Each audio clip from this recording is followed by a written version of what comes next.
Hello, and welcome back to Super Mario Mayhem.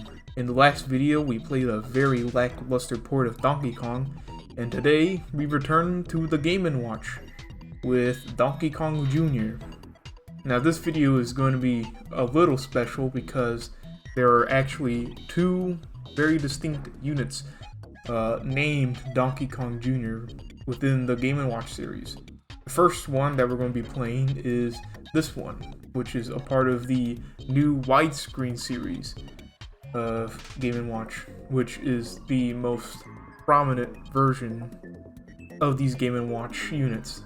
This is the most popular, I guess, model of Game & Watch, where it's just a single screen, and that's pretty much it. So, without further ado, let's play the game. As you can see, it doesn't really, much like its predecessor, Donkey Kong Jr. for Game & Watch does not exactly follow the original Donkey Kong Jr. arcade machine to a T. Of course, because it is just a single screen, you only play one level. But it does have the same themes and functionalities found within the arcade version, such as climbing ropes and dropping fruit onto enemies to defeat them. Of course, the objective for this game is also the same, where we must rescue Donkey Kong from Mario. In order to do so, we must jump towards the key, grab it, and unlock it 4 times. And once we do that, we have successfully saved Donkey Kong. Now, if you are going to play this, I must give you this tidbit. When you get to the key, you must wait for the key to reach the very left side. Because otherwise, if you miss the key, you fall down into the little bush in the bottom left corner, and that will count as a loss. So, be careful with timing. And now I think about it, that's pretty similar to how it was handled in the Donkey Kong Game & Watch, where you must time your jump to grab onto the crane in order to succeed.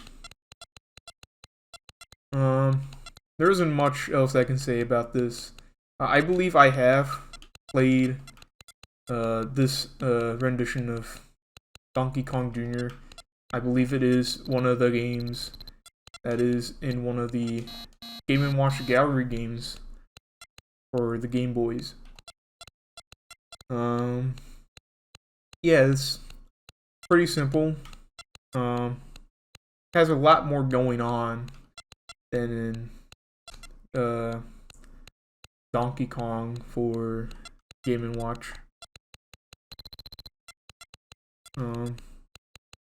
But yeah,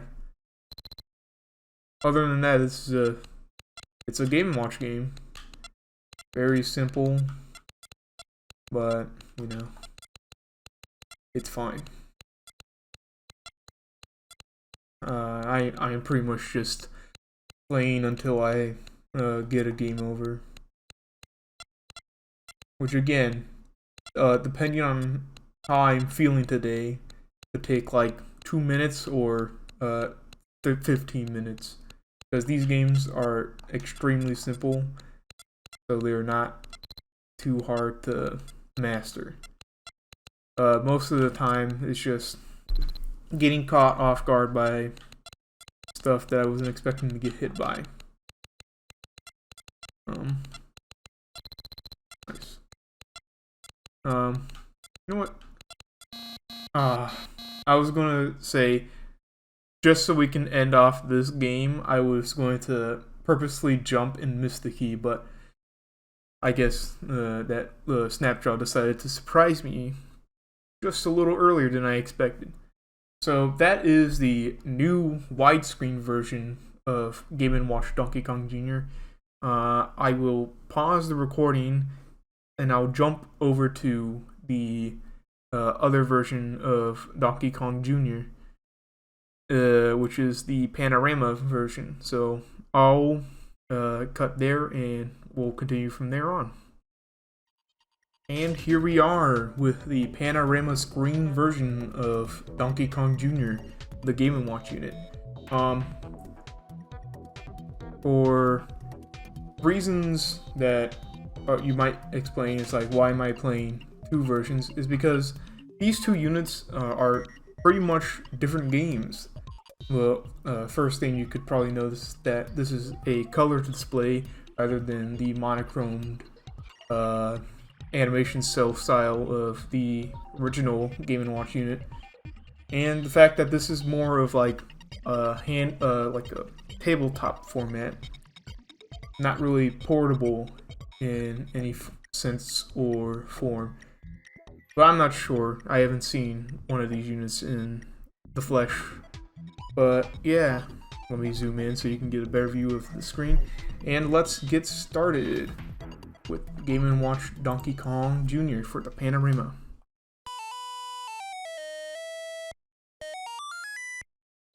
So as we can see, the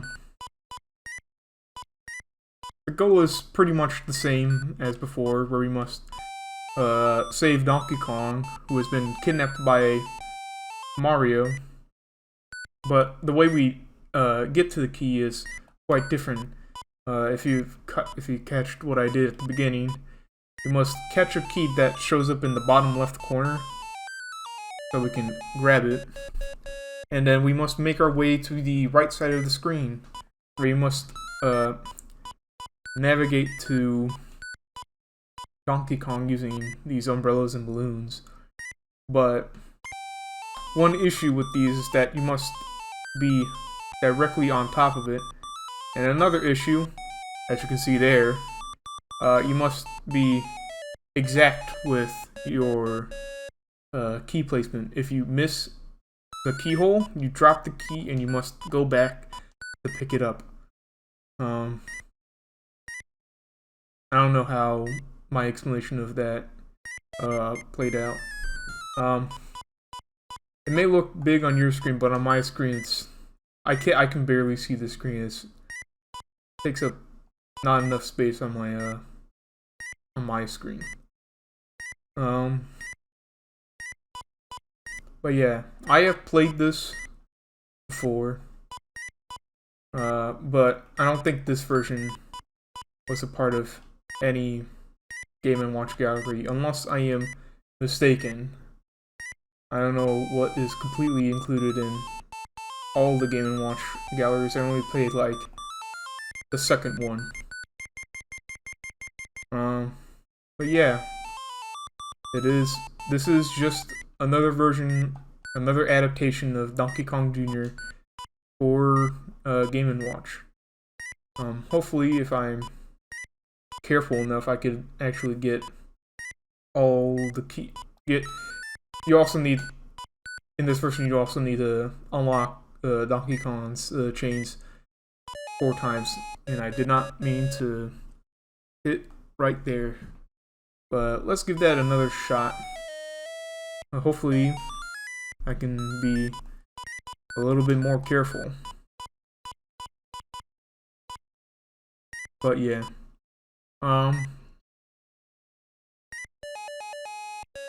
I hit the wrong button again.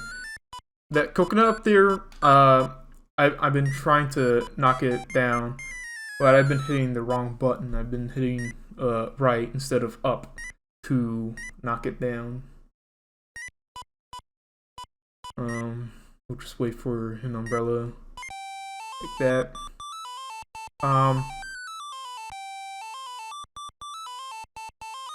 Oops.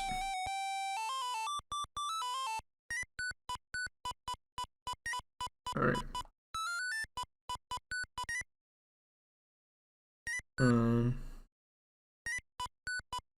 Again, I'm sorry if they're not saying much.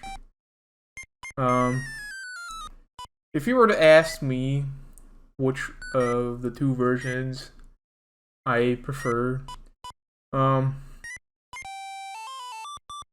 the new widescreen version of Donkey Kong Jr., while it was simple in concept, I kind of like this one just a tad bit more, because it involves you doing a lot more, which for these Game & Watch units is something rare you see. They don't really do complex things until later on with the later Game & Watch units. I should also mention that this unit, technically it came out in 1983, which, if you've been paying attention to the timeline, doesn't really match up because we're still in 1982. But I decided to bunch these two together because they share something together, which is the name Donkey Kong Jr. And since the new widescreen came out in 82, I thought, I'm dead. I thought it'd be convenient to just bundle these two games together for a video. Alright. I need to be careful of these pink birds. That. Nice. I wonder if it's possible to use the coconut to take out 3 birds. Yes, it seems to get more really complicated all of a sudden. Crap. That's game over. Well, tell you what, I will play this game some more, but I'll cut out the gameplay and I'll cut back when I have gotten all of Donkey Kong's chains unlocked, so you can at least see the ending. So I'll catch you when I cut back to the ending of this game. I am close to unlocking all of the chains that Donkey Kong has. Try not to panic too much. I had an easier time getting back to this point, but if I could get this, we can see the ending, and there we go. Donkey Kong Jr. sits on Donkey Kong's fist, and then per usual, it restarts.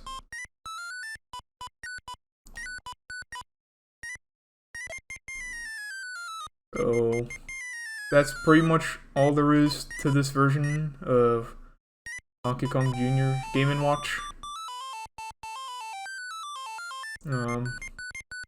I'll keep playing until I lose all my lives. Ooh. I thought I was dead there.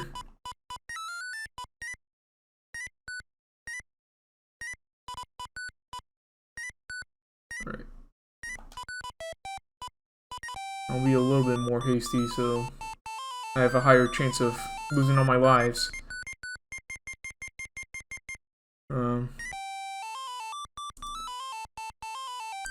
I would say this game is more difficult than the new widescreen version, simply because the means of getting to Donkey Kong himself is a little bit more cumbersome than it is in the new widescreen version.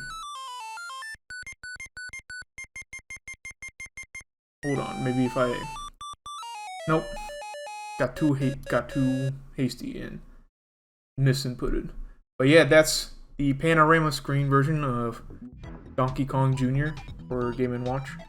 Overall, I say both games are pretty enjoyable if you enjoy small high score chasers. I would say that I'm a pretty moderate fan of the Game & Watch series as a whole.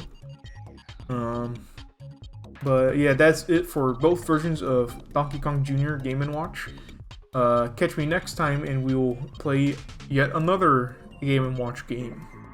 I will see you next time.